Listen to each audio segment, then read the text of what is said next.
News TV, giving you a voice. Good day, everyone. Welcome to Breaking the Silence. My name is Eze Judith, and today with me on the show, I have the Director of Information for the Student Union Government. Please, can you introduce yourself to us? Yeah, I am. Good day. I'm Comrade Onwe Marcelinius, the Director of Information, SUG. Marcelinius, you don't mind I call you that, right? And I pronounce it correctly, right? Yeah. Marcelinius, okay. So, can you enlighten me on how political tenureship works in the SUG? Basically, government is transitional, and we work with an academic calendar. So I just put it that any interim government is constitutionally meant to last for one academic session. I think that's how it works in the university system. Yeah. Okay. So how do you address the issue of the current student union leaders overstaying their tenure? What is the reason for this? Okay. And has any plans been made for an election? Okay, well, I may not be able to, satisfy your query, but I'll try my possible best to give you something.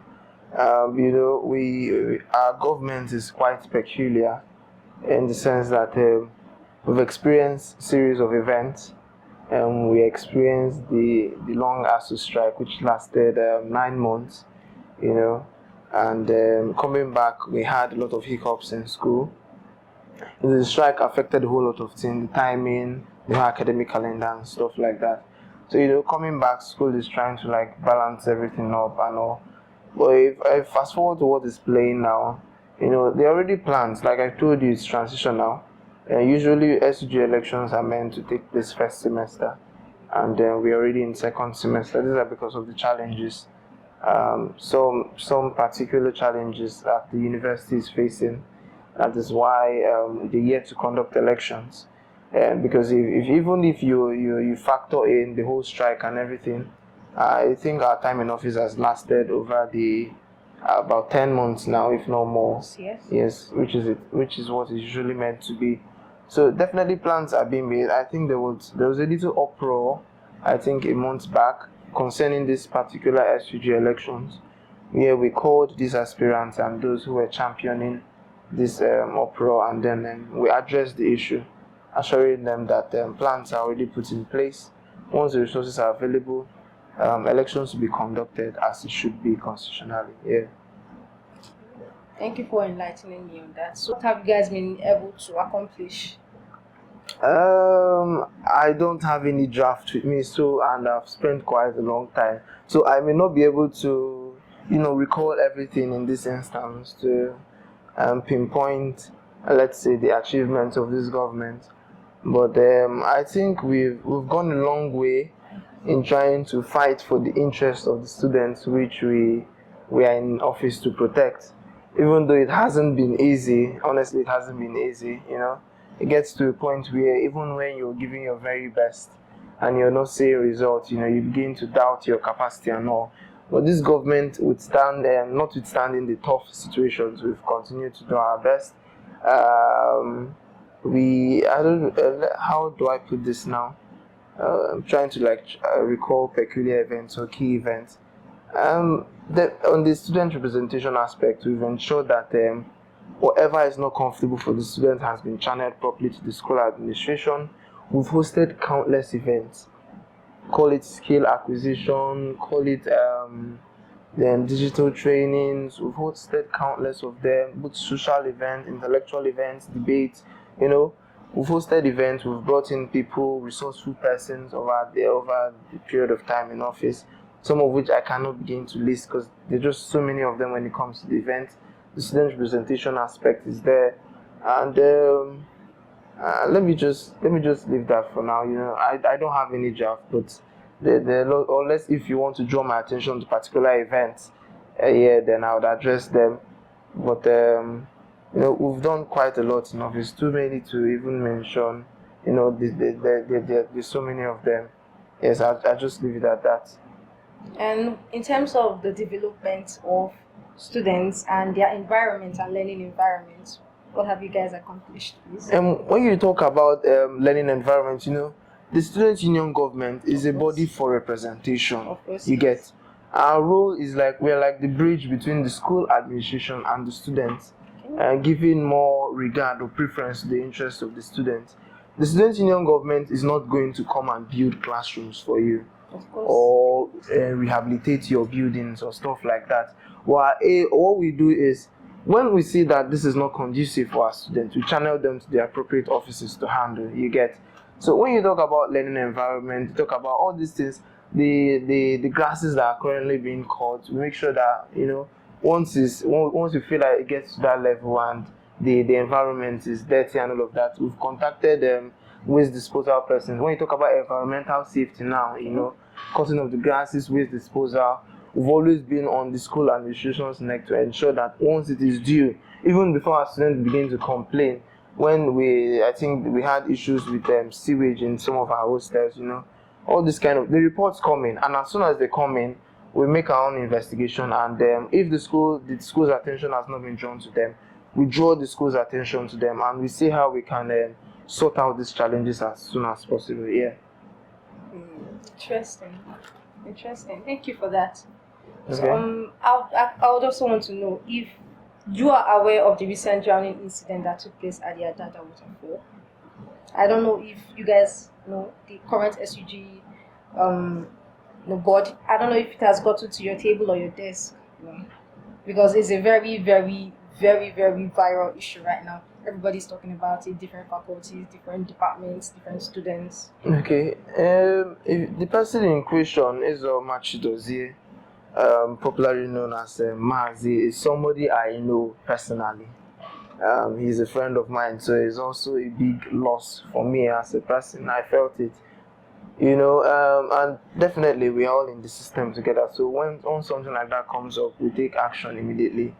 I think that very night when there was an uproar of that incident, following the rapid spread of false information, even a lot of persons were agitated, especially people who are at the forefront of the situation, people like the chairman council of all governors, because the person in question was an occupant of Alva and Ikoku hostel, you know, and we made necessary inquiries. We've been on it. Like I told you, it's a loss on our part, and we're definitely going to support it. If you talk about getting to our table, yes, it has gotten to our table. The student union government is aware. He was not just, I'd call him, you know, he was also a student leader. Yes, he was the faculty provost for biological sciences. So he's one of us. And I think as time goes on, we're going to do the needful like we do for every other student upon demise. Yes.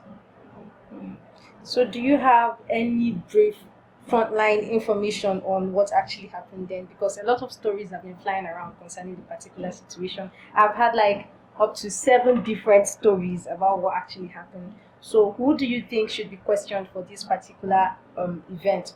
Should the villagers be questioned, or the people in charge of the waterfall, or the people that are, you know, or that were involved in the whole picnic organization and activity and everything? Okay. Personally, I feel ignorance played out a lot in this, and this would clearly stand out as, should I call it an example or a warning to everybody out there who feels that you can just mobilize students and then take them out for something. You know, there's something the union does every time that students fail to get the understanding of why we do that. You know, when you can't just come into an environment and do your thing and leave. You know, if any brand is to come into this campus, you have to go, even after the school administration, you have to go through the student union government. We have documents, you sign in, you're coming to campus to do this. There are records for this, you know. The same thing is supposed to take place in even the smallest of associations. Now, the event that took place was a departmental student association program. It was a social event. We have lots of them on campus, like every other one. And we had students of biochemistry department to go there for, you know, to just chill out and all, you know. And from information gathered, they came back and you know, I think nobody noticed at that instant that the student in question was not present till sometime in the night, and they had to start asking around. And I think the following morning, his body was discovered. I just leave it at that because the other details that still remain unclear. Just like you said, there are different versions. Some persons say he was drowned. Others said he must have fallen or acquired some form of injury that led to death and all of that. But I would not want to go deep into that. The point is, when you go out for such events, there is need for accountability. Of course. You're going out with students, you're taking out students for an event. There are roll calls. We are not above them. There are other exercises that can be taken to ensure that every student is being accounted for.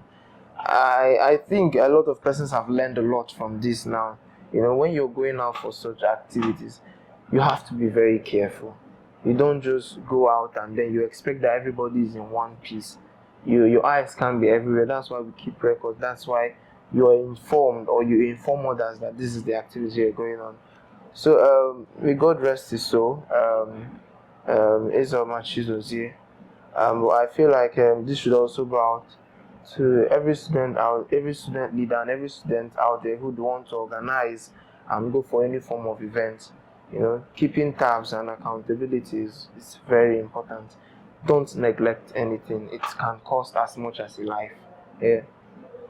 Okay, thank you for that. Thank you for the highlights and everything. So, in terms of the boys' parents, have they had any, reaction to the particular situation? And what is the school doing about this? I can't really say much on the part of the school because the case is still one that is quite heated up, and like I told you, he's one of us. So we've been interfacing with both parents and everyone involved to see how we can do what I'll tag the needful.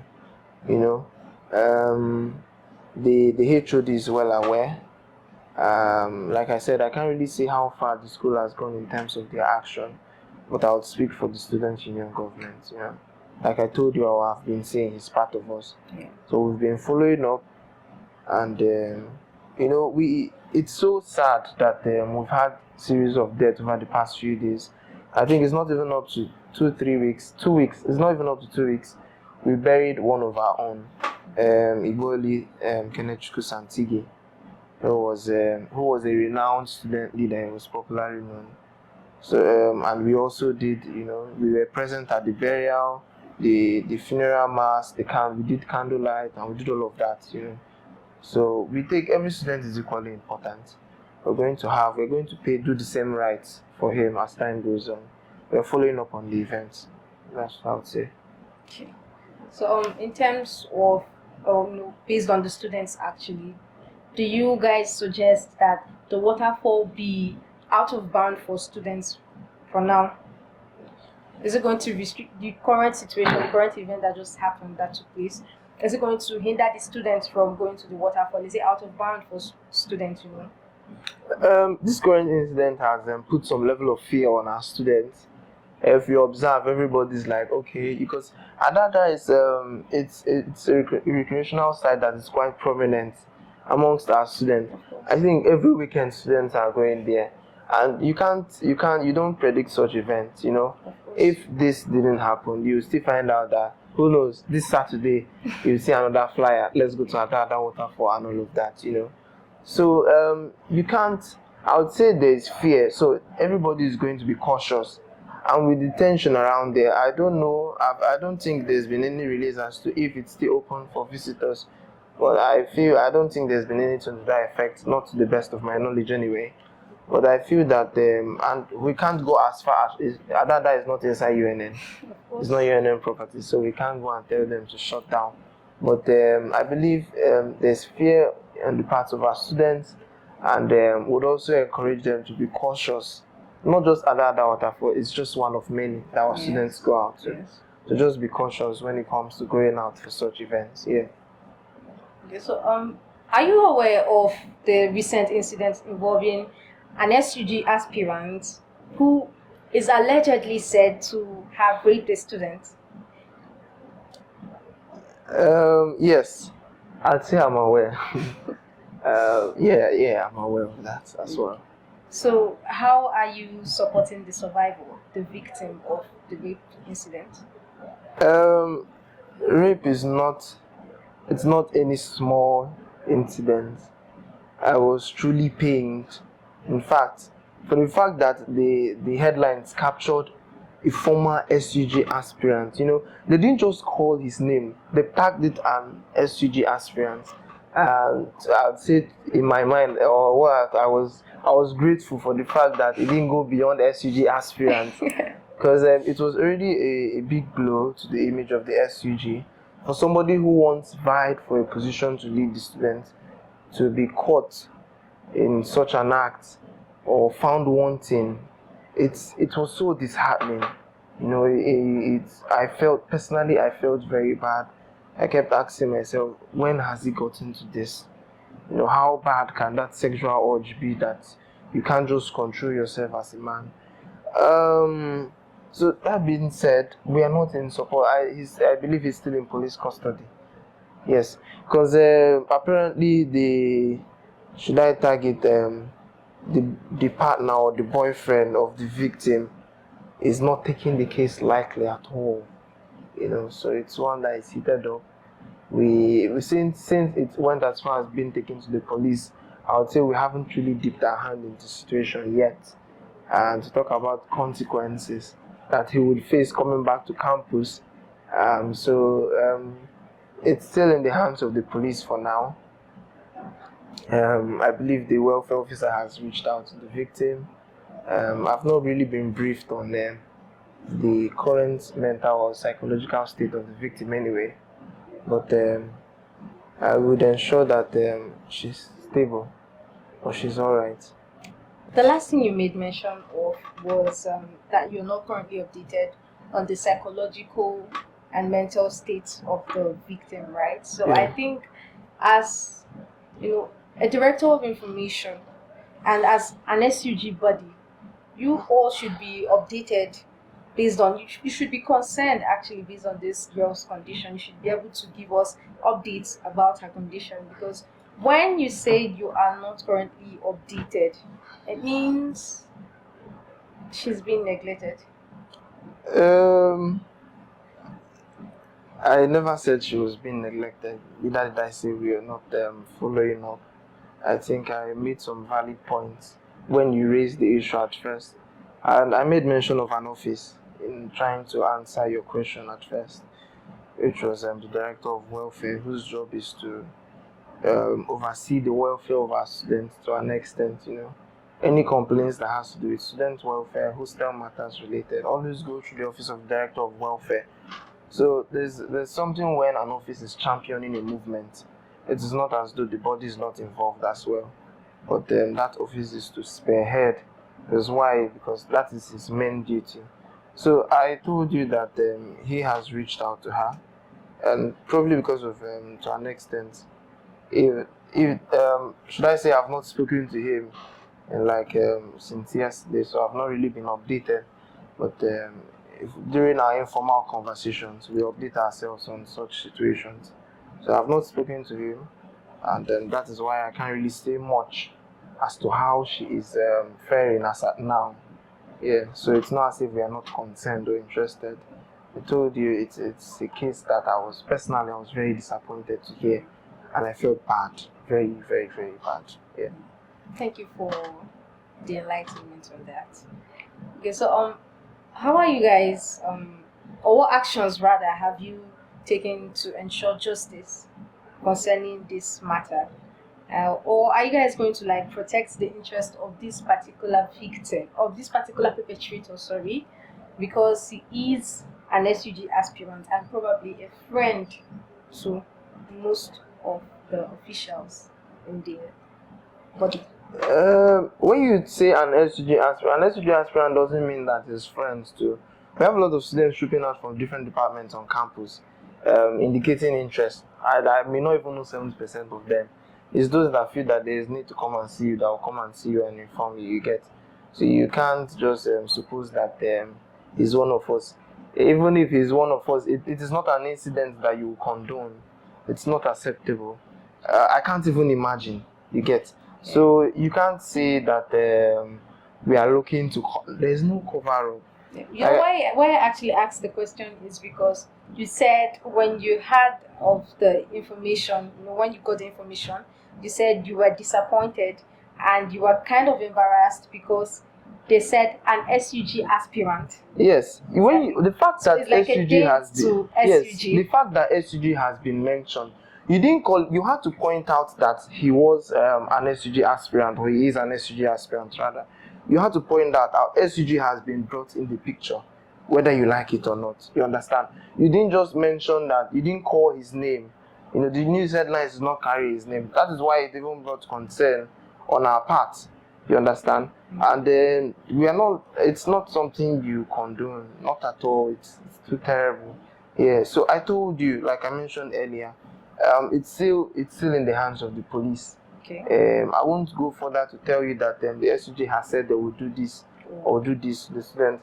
If at all, when actions are being taken, I believe you will also find out. But I don't think now is the right time to begin to disclose what is and what is not going to be concerning that case. Okay, so for the last question, but not the least, I'd like to know, is there a system or a yardstick in place to hold individuals in positions of authority accountable before and after they assume office? Or are they free to exhibit unprofessionalism and rude behaviors after they assume power? You know, many encounters have been documented based on this particular issue. I believe I didn't fall from the sky for this interview. You called me, I responded, and I'm here today. Yeah. And I appreciate you. Yes, I would always tell people, I'm a student. If you look around on a very good day, you will see me on my bag headed to engineering with my coverall almost every day. I have ATM classes like everybody, 8 to 4, 8 to 2. You get, and I have classmates. I have people I associate with. I'm a student leader. It draws even more consciousness on my part to be mindful of every action. Yeah, because I still have the same people that supported me, see me every day, shake hands with me, and we exchange pleasantries. Nothing you can't say. Sometimes people are like, you enter into office and then after a while you change and all of that. I'll tell you that if at all there's any level of change, it's because of the level of commitment, the pressure, and then the expectations from that office or from you as a person holding a position. So I'd still pretty much say, if at all I've changed, I would say I've learned during my time in office. But you can still very much hold me accountable. Yes, because my identity is not hidden. If you come to I'm a class representative, even as an SUG executive. My lecturers know me, my colleagues across departments, my faculty know me, everybody knows me that I'm the director of information. So I wouldn't begin to display attitude that would force me to hide. I can't hide. I came here for my studies.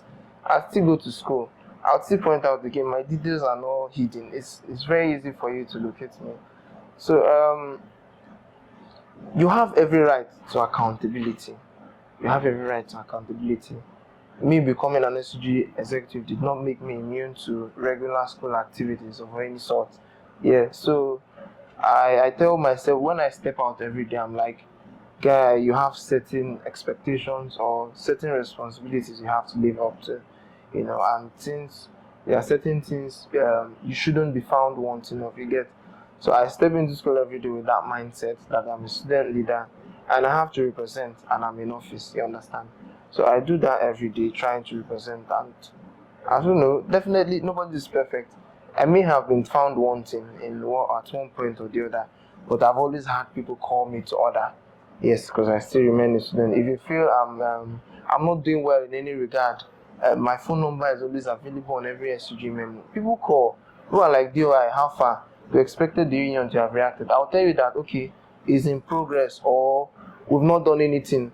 I'm sorry, but we are going to work on it. We are facilitating a response or a reaction to this situation. So it's always like that. Nobody is beyond mistakes. But I tell you, being somebody that has service in mind, I feel like it's part of my obligations in this school to live up to those standards or expectations. Yeah. Subjectively, you have spoken as a very organized and mature, disciplined young man. Okay. So, can you speak on behalf of the SUG then? Everybody remains, should I say, his individual person. I may not be able to speak in detail on the characters of my colleagues, but I will tell you to an extent, or to a very reasonable extent, that the same way I am when it comes to being free, I don't think there's anybody that is inaccessible in our government, even the president. If you can easily call and schedule a meeting, though it may not be easy, but I'll tell you that he will tell you, he makes himself always available. You know, he will tell you that, okay, I'm not free now, but let's see, can we meet so date? Is it okay by you? You know, that's true. He's a very, I would call him one of the presidents that is very down to earth. You know, he makes himself almost readily available. You just call him and he tells you where you can meet him in school. If you can't meet up, fine, you schedule again. So yeah, I don't think anybody or this office made anybody far-fetched. You can still find every single one of us in our various departments or classes. Yes. Thank you very much. So, for the last question, actually, this is currently not, should I say, it's not, it doesn't have anything to do with all of these serious things we just discussed now. I'm just, something you said caught my attention, and I'd like to know. You said you're a class representative, and you said you are part of, okay, not that you said, I know that you're a part of the SUG body. Okay. And then you're also a normal student. Okay. And engineering for that, for that matter. Okay. So how do you cope? How do you, how do you merge school activities, your activity as a class representative, and then, carry on also your activities of the SUG, efficiently without, don't you ever get, stressed out or emotionally traumatized? Don't you ever break down? How do you, I would like for other students who would listen to this to know how your coping mechanism. Okay, so if I break down, you expect that I'll come here and tell you that okay. For somebody who is engaged in so many activities, not just this that you've even mentioned anyway, I always tell myself, guy, you signed up for it. And the way I see school, it's not meant to be easy, if you ask me. For students are always like, then, well, I've pictured my mind that in school every day is like a struggle. It's either you go in and then you strive to come out victorious, or if you don't come out victorious, you try again. I do so many things because I feel like they are part of what it entails to pass through the system. You get being a class rep to an extent, besides the fact that the relationship with my colleagues and classmates are there, the relationship with my lecturers and other staff in the department is also there. And even before becoming an SUG executive, I was the class rep, and I see my class as a family. Yeah, and we have this very good relationship. So I don't want it to be like, I just want to be there for them, basically, you get. And I would always try my best to meet up the responsibilities of the class. There's something I always do.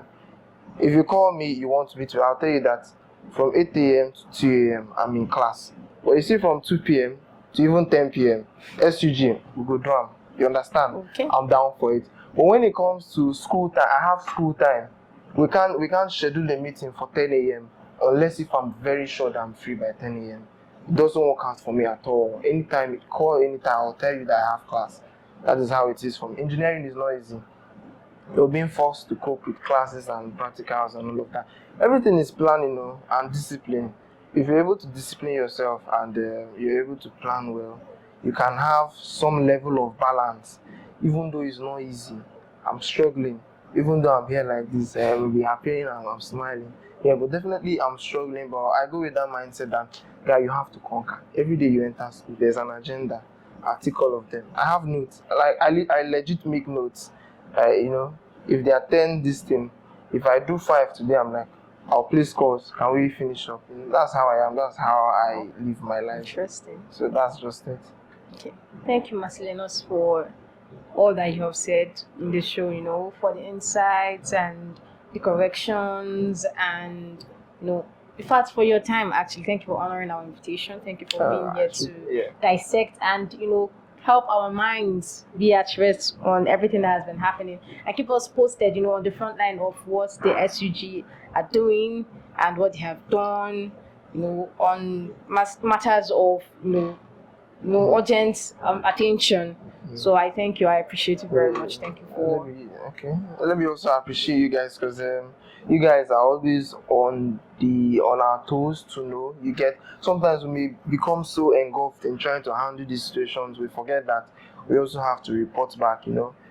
Sometimes we act on issues. If it's one mistake I've made in government is that there is an issue, we take up the issue, we solve the issue, but then we don't make any release. So students are like, the union has not done anything about it. Well, at the same time, things are back to normal, but students are feeling like, okay, since there's been no release. So I'd like to thank my school news. You guys are always following up, to know how far we've gone when there's any issue and the measures that have been put in place. I really appreciate you guys. To an extent, you're helping not just my office but the union in updating the students and then curbing the spread of false information on campus. So thank you very, very much. So with that, guys, it's going to be a wrap on the show. I hope you have satisfied your curiosity based on the SUG's actions and reactions to certain issues that have been going on in the school environment within the past week. And I hope we are going to keep you posted on everything or all of the information that we are going to gather based on these situations. Thank you very much for listening. I remain your host. My name is Judith.